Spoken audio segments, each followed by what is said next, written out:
사도행전 4장 13절입니다. 그들은 베드로와 요한이 본래 배운 것이 없는 보잘것없는 사람인 줄 알았는데 이렇게 담대하게 말하는 것을 보고 놀랐다. 그리고 그들은 그 두 사람이 예수와 함께 다녔다는 사실을 알았지만 아멘. 베드로와 요한이 성전에 기도하러 가다가 걷지 못하는 사람을 일으켰습니다. 은과 금은 내게 없어도 나사렛 예수의 이름으로 명하노니 일어나라고 했습니다. 걷지 못하던 자가 일어나 걸었습니다. 그러자 유대 지도자들은 두 사도를 붙잡아서 신문했습니다. 사람들이 놀라서 주목하고 있을 때에 베드로는 예수님을 전했습니다. 당신들이 죽인 예수께서 이 사람을 일으켜 걷게 하셨다고 했습니다. 베드로의 전도를 듣고 산에 들이니 한 말이 13절입니다. 13절에 그들은 베드로와 요한이 본래 배운 것이 없는 보잘것없는 사람인 줄 알았는데 이렇게 담대하게 말하는 것을 보고 놀랐다고 했습니다. 오늘 말씀은 학문과 신앙에 대해서 생각하게 합니다. 베드로가 조금도 막힘이 없이 복음의 진리를 전거했습니다. 베드로는 정규 랍비 교육을 받지 못했습니다. 베드로는 글자도 모르는 학문이 없는 사람입니다. 제대로 교육을 받은 적이 없었습니다. 그런 베드로가 담대하게 말함으로 무척이나 의외의 일이었습니다. 성령을 받으면 배우지 못한 자가 지식인을 가르칩니다. 베드로와 요한은 예수님을 전하다가 신문 받는 자리에서 예수님을 전했습니다. 이 두 사도는 단지 세상 지식이 있어서 말씀을 전했던 것은 아닙니다. 이 두 사도는 예수님을 따라다녔고 예수님에게서 배웠고 성령으로 충만했기 때문에 이상할 만큼 담대하게 말씀을 전파했습니다. 누가 고쳤는지 이야기했습니다. 예수님이 고쳤다고 그렇게 말했습니다. 이 말씀은 학문의 우수성을 말하지 않습니다. 오히려 예수님을 믿는 신앙의 위대성을 증명하고 있습니다. 신앙에서 지성의 위치를 바로잡는 일에 우리 성결교회의 복음적, 웨슬레주의적 알메니안주의가 기여했습니다. 타 교파에서는 다분히 지성을 경시하는 경향이 있습니다. 예수님을 믿기 때문에 초등학문은 필요 없다고 하면서 고등학교를 다니다가 그만둔 사람도 있었습니다. 좋은 여건에 경제적인 능력도 있었습니다. 머리도 있었습니다. 공부하면 무언가 될 사람이었습니다. 예수를 믿었다고 해서 책을 덮어버렸습니다. 결국은 그 사람은 교통순경밖에는 될 수가 없었습니다. 자라서 성인이 되어서 후회해도 소용이 없습니다. 나이가 들어서 다시 고등학교에 가는 것이 쉽지 않습니다. 그리고 한갑이 지나서 고등학교 졸업하면 뭐 합니까? 물론 노년에도 공부하는 열의는 칭찬해야 됩니다. 놀지 않고 공부하고 얼마나 좋습니까? 남들처럼 공부해서 일찍 졸업을 해야 취직도 하고 쓰임을 받을 수 있습니다. 한순간에 잘못된 신앙으로 기회를 놓쳐서는 안 됩니다. 신앙은 배움이 없는 자도 담대하게 신앙의 소신을 밝히는 위대한 힘을 가지게 합니다. 그러나 신앙이 지성을 금하지는 않습니다. 신앙을 가졌기 때문에 머리는 무용지물이 되는 것이 아닙니다. 지적인 것이 비신앙적인 것은 아닙니다. 신앙인은 지적인 수련에도 애써야 합니다. 신앙인이 학교도 다니고 학문도 해야 합니다. 믿는 사람들이 박사도 되어야 합니다. 바울이 선교를 위해서 크게 기여했던 것은 가장 근본적으로는 하나님의 은혜였습니다. 그리고 다른 한편으로는 세상 학문에서 앞서 있었기 때문에 선교 사역이 가능했던 것입니다. 바울은 이미 그 지역의 언어들을 다 알고 있었습니다. 그 당시는 헬라가 문화적으로 지배하고 있는 때였습니다. 헬라어를 알고 있었습니다. 로마에 가서도 대화가 되었습니다. 하나님은 모세가 가지고 있었던 지팡이를 사용하셨습니다.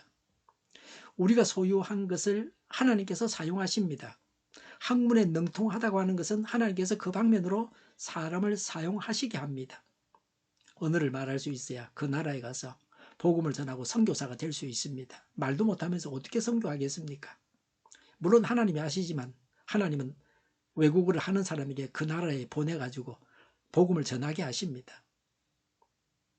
지적이고 많이 안다고 해도 남의 말만 늘어놓으면서 주관이 없이 말하는 사람이 있는가 하면 배움이 없어 언어적인 표현은 미숙할지라도 속에 들어있는 바가 있어서 그 주관이 분명하게 나타나는 사람들이 있습니다. 즉 지혜가 있는 사람입니다. 베드로와 요한이 바로 분명한 신앙 주관을 가지고 있었습니다. 우리는 먼저 예수님을 따르고 예수님을 알아서 분명한 신앙을 정립해야 합니다. 그리고 동시에 배움에도 열심을 내어서 세상에서도 머리가 되어야 합니다. 그 배움이 예수님께서 사용하시는 것이 되어서 예수님께서 우리를 사용하시기에 더 편리한 도구가 되어야 합니다. 우리 교회에서 전에 한동안 일어교실, 영어교실을 했습니다. 외국어에 능통해야 해외 선교를 할 수 있습니다. 일어 잘하시는 어르신을 모셔서 강사님으로 해서 저도 배우고 그랬습니다. 대기업에서는 아침 조회를 영어로 한다고도 합니다. 앞으로는 대학을 나오면 영어는 기본으로 해야 됩니다. 영어로 말하고 듣고 할 수 있어야 됩니다. 그러지 않고서는 세계화 시대에 살아남지 못합니다. 좋은 회사에 취직을 하려고 해도 외국어를 잘해야 됩니다. 오직 배워서 하나님께서 쓰시기에 합당한 자가 되겠다는 한 마음을 가지고 배우는 일에 열심을 내어야 합니다. 권위주의 세상은 지나갔습니다. 어른으로서 부모로서 성실하게 공부하는 모습을 자녀들에게 보여주셔야 합니다. 텔레비전 보고 있으면 안 됩니다. 공부하는 학생들이 있는 집에 텔레비전 보고 있으면 안 됩니다. 어른들이 공부하는 어른이 되어야 됩니다. 그게 권위가 있는 겁니다. 건강하게 이 세상을 살아가는데 알아야 할 지식들이 많이 있습니다. 그런 지식도 있어야 합니다. 신문에서 우리가 알아야 할 바들을 이야기해 줍니다. 읽어보고 제대로 살아가야 합니다. 예수 믿고 천국 가는 것은 물론이고 이 세상에서 행복한 삶을 살아가야 합니다. 얼마 전에 대만 배우 서희원이 48세에 폐렴으로 사망했습니다.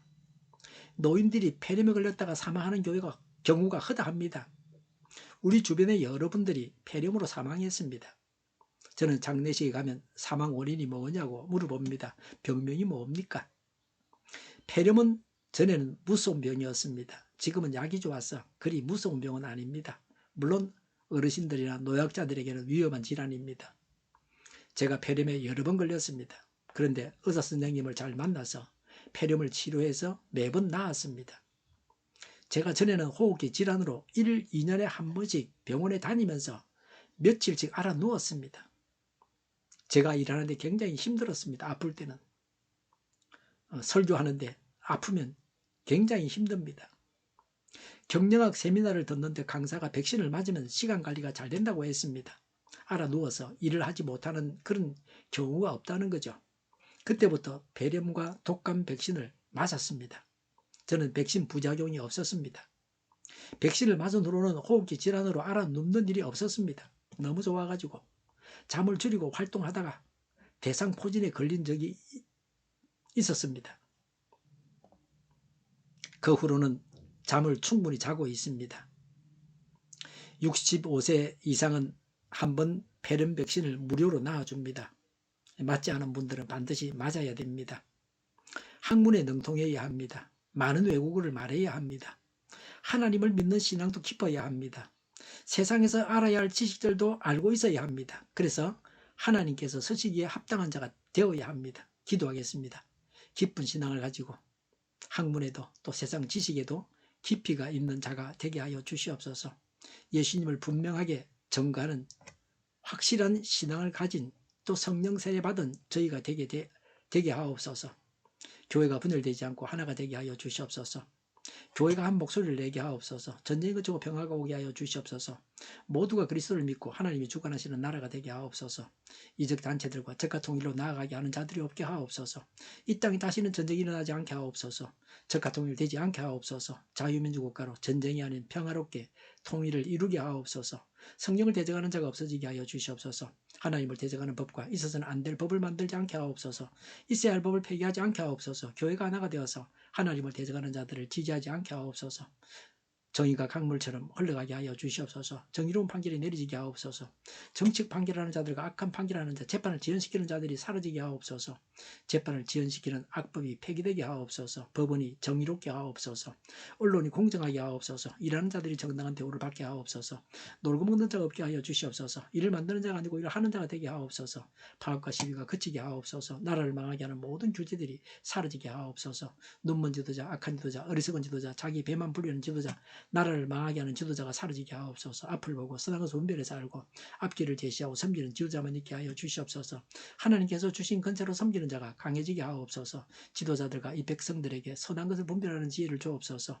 나아갈 길을 알게 하시고 취할 것과 버릴 것을 알고 행하여 흥하게 하옵소서. 적절한 때 고칠 것을 고치게 하옵소서. 업무 방해가 없게 하시고 업무에 충실하게 하옵소서. 쓰레기됨을 뒤지지 말고 성경에서 보물을 찾게 하옵소서. 기도하는 기쁨, 응답받는 기쁨, 성도들이 모여서 교제하는 기쁨, 말씀이 주는 기쁨, 예배드리는 기쁨을 누리게 하옵소서. 살리는 교회가 만구른집하게 하여 주시옵소서. 저희의 간절한 간구에 응답하여 주시옵소서. 예수 이름으로 명하노니 모든 병만은 물러가고 몸의 모든 부분들 온전하게 될지어다. 심유의 기적을 베푸셔서 지금도 저희의 질병을 고쳐 주시옵소서. 병중에 있는 모든 자들을 고치시고 있는지 하여 주시옵소서. 저희와 교회와 나라의 민족을 불쌍히 여겨 주시옵소서. 모든 악한 것들이 드러나고 제거되게 하여 주시옵소서. 하나님께서 기뻐하시는 교회와 나라가 되게 하시며 경제가 나아지고 경상 유지하고 육수직 확자를 유지하게 하시며 출산율이 올라가고 출산의 기쁨을 누리게 하옵소서. 가공식들이 건강하게 하라 먹을 거리가 되게 하시며 늘 맑은 공기를 마실 수 있게 하여 주시옵소서. 어리게 문제들이 해결되게 하옵소서. 어정갈등의 혼란이 사라지고 모든 것이 모두에게 명확해지고 여리고성이 무너져 내리듯이 갈등이 해결되어서 시급히 전공의 원대생들이 되돌아와서 병원들이 정상화되게 하여 주시옵소서. 의사들만 부여하지 않게 하옵소서. 사람에 필요한 일꾼들도 모자라지 않고 넉넉하게 하옵소서. 청년들의 앞길이 열리고 합격 영광을 누리게 하옵소서. 우리나라와 전 세계가 마약 청정국이 되게 하시며 국가와 지방 정부부채, 안전과 소공사부채, 가계부채, 기업부채, 각종 부채를 다 갚게 하옵소서. 자재 공급이 원활하게 하여 주시옵소서. 과일과 채소 원유 가격이 안정되고 강달러 고관료를 막아 주시옵소서. 국정혼란이 하루속히 해결되게 하옵소서. 부정선거 시비가 없는 제도가 만들어지게 하옵소서. 선관위와 법관의 결합이 바로 철폐되게 하옵소서. 오늘도 차고 넘치는 복된 삶을 살게 하여 주시옵소서.